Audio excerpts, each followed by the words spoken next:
कथा, मन का सरोवर और श्री हरि का मार्गदर्शन। प्राचीन काल की बात है। गोदावरी नदी के तट पर एक अत्यंत ज्ञानी ऋषि रहा करते थे, जिनका नाम सुमेधा था। सुमेधा ऋषि ने चारों वेदों, उपनिषदों और पुराणों का गहन अध्ययन किया था। उनके पास दूर दूर से लोग अपनी शंकाओं का समाधान करने आते थे। लेकिन एक विडंबना थी, दूसरों को शांति का मार्ग दिखाने वाले सुमेधा ऋषि का अपना मन अत्यंत अशांत रहता था। उनके मन में विचारों का बवंडर हमेशा चलता रहता था। क्या मैंने ईश्वर को पा लिया है? क्या मेरा ज्ञान पर्याप्त है? मेरे जीवन का अंतिम उद्देश्य क्या है? इन सवालों ने उनकी रातों की नींद और दिन का चैन छीन लिया था। जब उनसे अपनी यह अशांति सहन नहीं हुई, तो उन्होंने कठोर तपस्या करने का निर्णय लिया। वे हिमालय की कंदराओं में गए और भगवान श्री हरि, विष्णु की आराधना में लीन हो गए। वर्षों की कठोर तपस्या के बाद एक दिन उनके सामने एक दिव्य प्रकाश प्रकट हुआ। शंख, चक्र, गदा और पद्म धारण किए हुए चतुर्भुज रूप में भगवान विष्णु प्रकट हुए। उनके चेहरे पर ब्रह्मांड की सबसे कोमल और शांत मुस्कान थी। सुमेधा मुनि उनके चरणों में गिर पड़े और अश्रुपूर्ण नेत्रों से बोले, हे नारायण, हे जगत पालक, मैंने सारे शास्त्र पढ़ लिए, सारा जीवन तप में लगा दिया, लेकिन मेरे मन को वह शांति नहीं मिली जिसकी मुझे तलाश है। मेरे भीतर निरंतर एक शोर रहता है। कृपया मुझे शांति का मार्ग दिखाएं। भगवान विष्णु मुस्कुराए। उनकी मुस्कान में ही आधी शांति छिपी थी।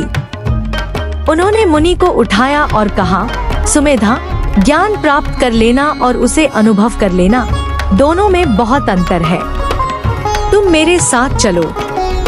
अशांत जल और शांत जल का रहस्य। भगवान विष्णु सुमेधा मुनि को लेकर एक घने जंगल से होते हुए एक सरोवर के पास पहुँचे। वह सरोवर बहुत विशाल था, लेकिन तेज हवाओं के कारण उसके जल में बड़ी बड़ी लहरें उठ रही थी। पानी गंदला हो गया था और नीचे की मिट्टी ऊपर आ गई थी। भगवान ने कहा, मुनिवर, मुझे बहुत प्यास लगी है। क्या तुम इस सरोवर से मेरे लिए थोड़ा जल ला सकते हो? सुमेधा मुनि तुरंत अपना कमंडल लेकर सरोवर के पास गए।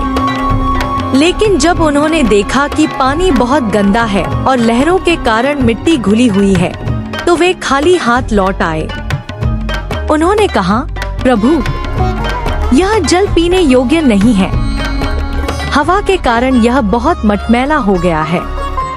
आप आज्ञा दे तो मैं किसी और नदी से जल ले आऊं। भगवान ने शांति से उत्तर दिया, नहीं सुमेधा, मुझे इसी सरोवर का जल पीना है।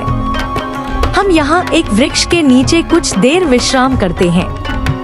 दोनों एक विशाल वटवृक्ष के नीचे बैठ गए।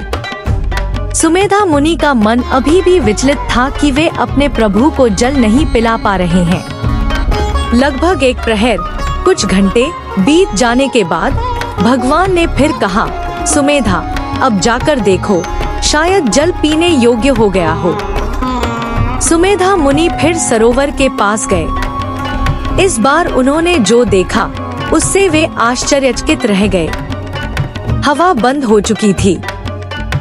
सरोवर का जल एकदम स्थिर और कांच की तरह पारदर्शी हो गया था।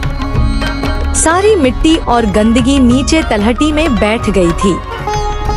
जल इतना साफ था कि सरोवर के तल में पड़े छोटे छोटे पत्थर भी स्पष्ट दिखाई दे रहे थे और उस स्थिर जल में आसमान और पेड़ों का स्पष्ट प्रतिबिंब बन रहा था।